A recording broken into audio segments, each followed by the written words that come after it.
Matthew 26.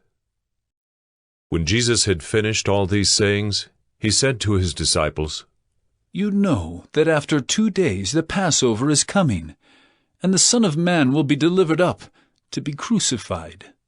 Then the chief priests and the elders of the people gathered in the palace of the high priest, whose name was Caiaphas, and plotted together in order to arrest Jesus by stealth and kill him. But they said, Not during the feast, lest there be an uproar among the people. Now when Jesus was at Bethany in the house of Simon the leper, a woman came up to him with an alabaster flask of very expensive ointment, and she poured it on his head as he reclined at table. And when the disciples saw it, they were indignant, saying, Why this waste? For this could have been sold for a large sum and given to the poor. But Jesus, aware of this, said to them, Why do you trouble the woman? For she has done a beautiful thing to me. For you always have the poor with you, but you will not always have me. In pouring this ointment on my body, she has done it to prepare me for burial. Truly I say to you, wherever this gospel is proclaimed in the whole world, what she has done will also be told in memory of her. Then one of the 12, whose name was Judas Iscariot, went to the chief priests and said, What will you give me if I deliver him over to you? And they paid him 30 pieces of silver. And from that moment he sought an opportunity to betray him. Now, on the first day of unleavened bread, the disciples came to Jesus, saying, Where will you have us prepare for you to eat the Passover? He said, Go into the city to a certain man and say to him, The teacher says, My time is at hand. I will keep the Passover at your house with my disciples. And the disciples did as Jesus had directed them, and they prepared the Passover. When it was evening, he reclined at table with the 12. And as they were eating, he said, Truly I say to you, one of you will betray me. And they were very sorrowful and began to say to him one after another, Is it I, Lord? He answered, He who has dipped his hand in the dish with me will betray me. The Son of Man goes as it is written of him, but woe to that man by whom the Son of Man is betrayed.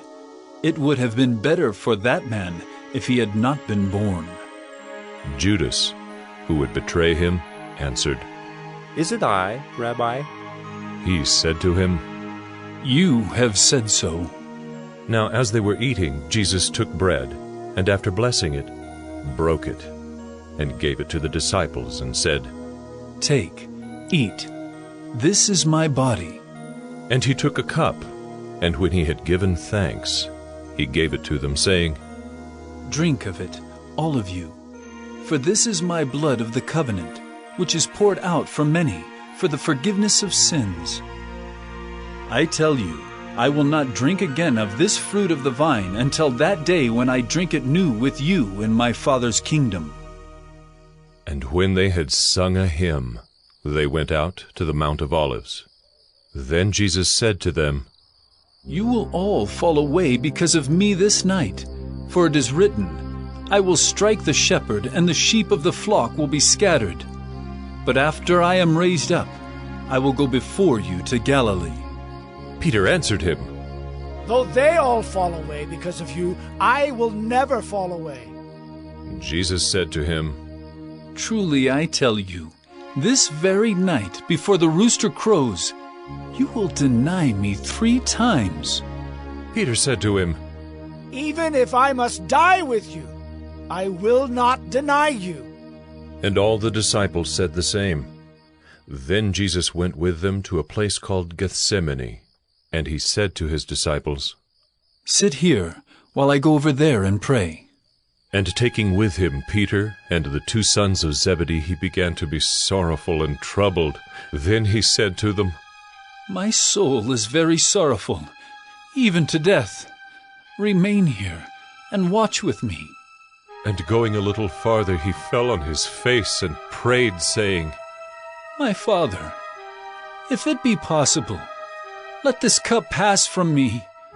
Nevertheless, not as I will, but as you will. And he came to the disciples and found them sleeping. And he said to Peter, So could you not watch with me 1 hour? Watch and pray that you may not enter into temptation. The spirit indeed is willing, but the flesh is weak. Again, for the second time, he went away and prayed. My Father, if this cannot pass unless I drink it, your will be done. And again he came and found them sleeping, for their eyes were heavy. So, leaving them again, he went away and prayed for the third time, saying the same words again. Then he came to the disciples and said to them, Sleep and take your rest later on. See, the hour is at hand, and the Son of Man is betrayed into the hands of sinners. Rise, let us be going. See, my betrayer is at hand. While he was still speaking, Judas came, one of the 12, and with him a great crowd with swords and clubs from the chief priests and the elders of the people. Now the betrayer had given them a sign, saying, The one who will kiss is the man. Seize him. And he came up to Jesus at once and said, Greetings, Rabbi. And he kissed him. Jesus said to him, Friend, do what you came to do. Then they came up and laid hands on Jesus and seized him. And behold, one of those who were with Jesus stretched out his hand and drew his sword and struck the servant of the high priest and cut off his ear. Then Jesus said to him, Put your sword back into its place, for all who take the sword will perish by the sword. Do you think that I cannot appeal to my Father, and he will at once send me more than 12 legions of angels? But how then should the Scriptures be fulfilled, that it must be so?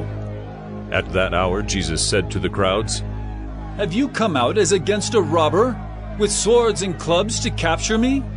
Day after day I sat in the temple teaching, and you did not seize me. But all this has taken place that the Scriptures of the prophets might be fulfilled. Then all the disciples left him and fled. Then those who had seized Jesus led him to Caiaphas the high priest, where the scribes and the elders had gathered. And Peter was following him at a distance, as far as the courtyard of the high priest, and going inside he sat with the guards to see the end.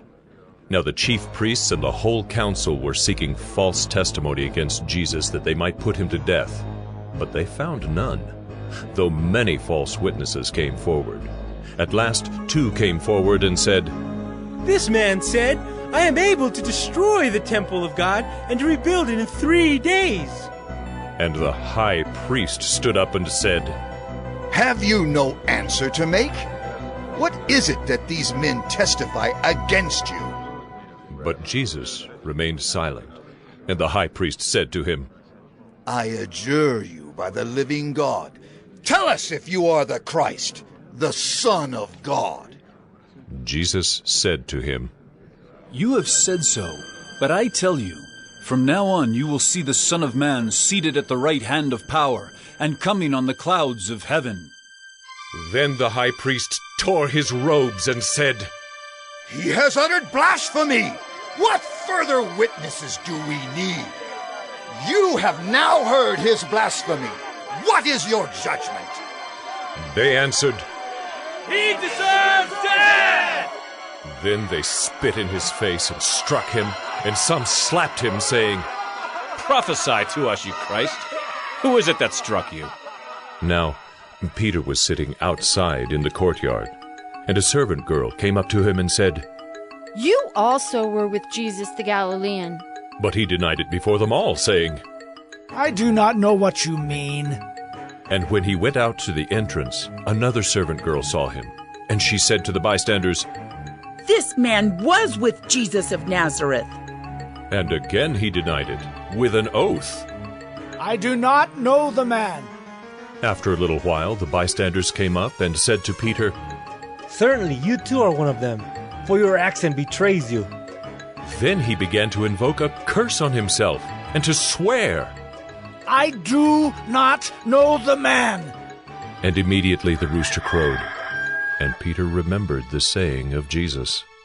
Before the rooster crows, you will deny me 3 times. And he went out and wept bitterly.